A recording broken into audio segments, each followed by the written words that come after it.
So after waiting for a very long time for my Yeezy Gap and Balenciaga stuff to turn up, they finally shipped individually. Yes, even the face mask in a huge box. But we finally have every piece that I ordered from this second Yeezy Gap and Balenciaga release. So I'm gonna take you through it and hopefully we can see beyond the hype today and we can really just get into, is this stuff worth it?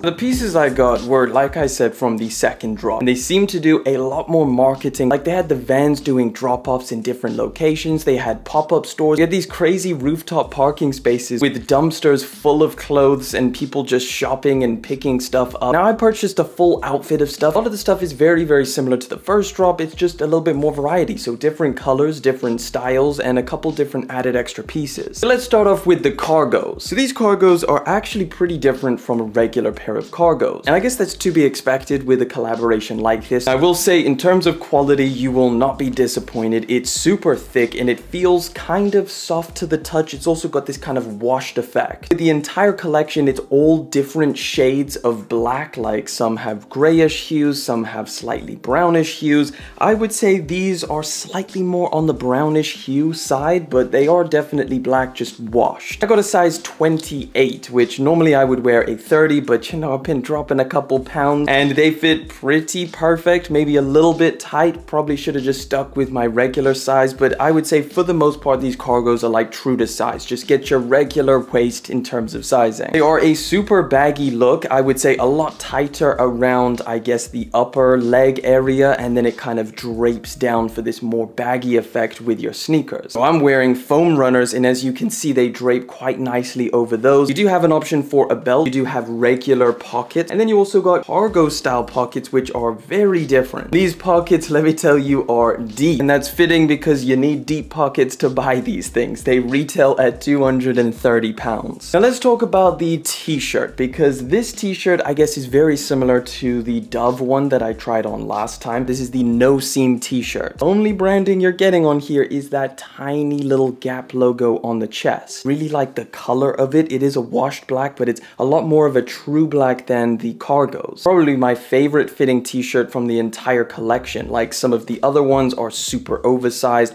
3/4 sleeve, but this one just kind of falls really nicely on the body. It is incredibly thick because it is double layered, so you definitely cannot wear this in the summertime. For the most part, the entire Yeezy Gap Balenciaga collection is winter only. Trust me on that one. I damn near passed out trying all of this on. I went for a size small. Normally I go for a medium or a large in t-shirts, so I would definitely recommend sticking with your true to size or even potentially size down. My height, weight, and everything, I'll put all of the dimensions down in the description, so you can always just go back and reference that. But yeah, I do really like the fit and the feel of this t-shirt, but again, price tag, pretty painful. Next up, let's talk about the hoodie. This is a very similar, if not the exact same hoodie that we tried on last time in terms of the Dove one, which had the Gap branding on the front. Now, this is a size down from what I got last time, and I think it 100% fits a lot better. Now again, I guess a hoodie in the summer goes without saying, but this is, I mean, this is just no way you're wearing this in the summer. Unless you're trying to like weight cut through just sweating a bunch, then maybe this is an option. It feels double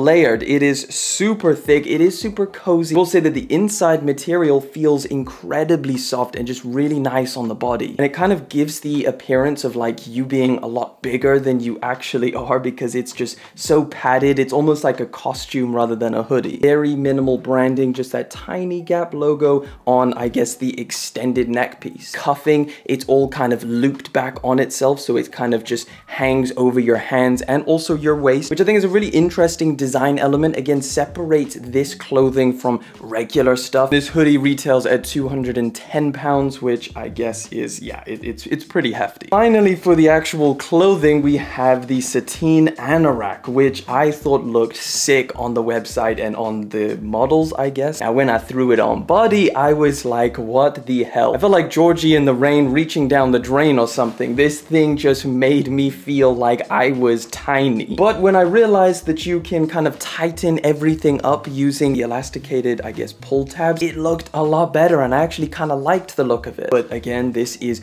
270 pounds. Now, the material is almost the same as the cargos, almost like a denim type of feel. Incredible quality. Like, this thing could last you for a very long time. Got this huge pocket on the front which fits an iPhone 12 Pro Max to be exact, so you got a lot of cargo space right at the front of your chest. This is a small. When it's not tightened up, it looks massive, but when it is tightened up, I would say it fits pretty true to size. Finally, we've got accessories. So I got two accessories. This cap, which I think for the most part was like one of the most exciting pieces for a lot of people. They really liked the look of this cap. Got embroidered flames kind of going up either side of it, and then the little Gap logo in the front. A lot of people from the US in my comment section was saying you can pick this up at any gas station in the US. The Yeezy Gap Balenciaga 90-pound cap. Now, generally speaking, I would probably pay about 40 to 50 pounds for a cap, so I wouldn't say that it's too overpriced. I kind of prefer a little bit more of a straight up effect with my caps.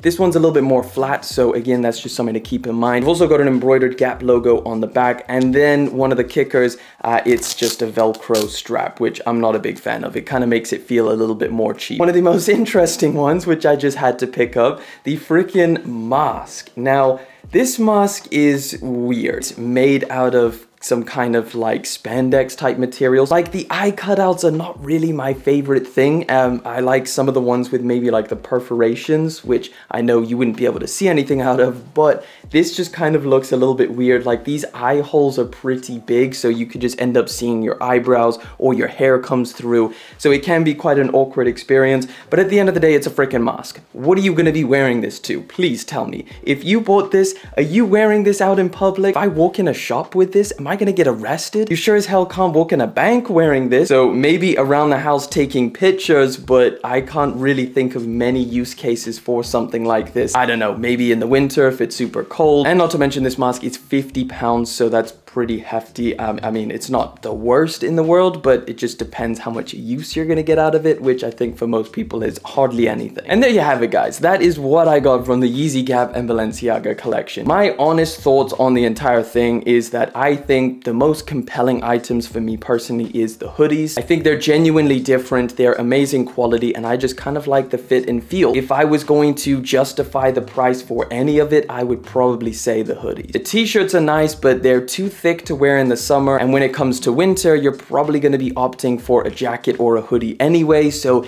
is there much use case for one of these super thick t-shirts? Probably springtime, something like that. But all of it is super interesting. At least it's good quality stuff, and it is interesting designs. Let me know if you picked up anything and your thoughts on the collection in general. Thank you so much for coming through, guys, hanging out with me for yet again another video. Thank you for liking, commenting, and of course subscribing. I'll catch you guys in the next one. But until then.